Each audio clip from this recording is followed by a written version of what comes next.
மிக்சியில் போட்டு அரைச்சிக்கோங்க. ஏன்னா வந்து கிரைண்டரில் போட்டிங்கன்னா இது அப்படி அரைவிடாது.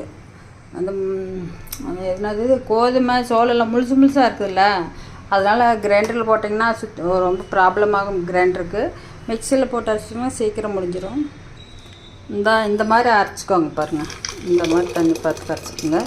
ரொம்பவும் வலுவல் இல்லை, ஓரளவு தோசை மாவுக்கு அரைப்பீங்களா அதே மெத்தடில் அரைச்சிக்கோங்க, அவ்வளோதான்.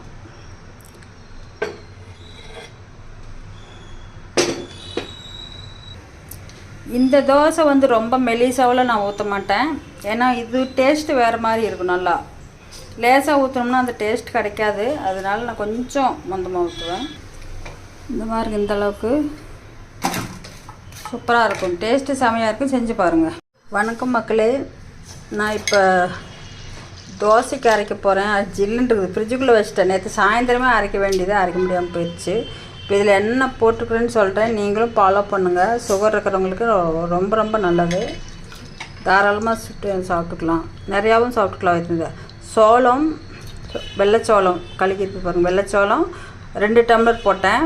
1 டம்ளர் சின்ன டம்ளரில் 1 டம்ளர் வந்து கோதுமை போட்டேன். 3/4 டம்ளர் வந்து உளுந்தம்பருப்பு, கொஞ்சம் வெந்தயம், இது மட்டும் போட்டுக்கிறேன். நீங்கள் இதை அரைச்சி வச்சுட்டு, இப்போ சுகர் வந்துருக்கிறவங்க கம்மியாக தான் சாப்பிட்ணுன்னு சொல்லுவாங்க. சோளம் வந்து சுகருக்கு ரொம்ப ரொம்ப உகந்தது. வேறு எதுவுமே இதில் மிக்ஸ் பண்ணல.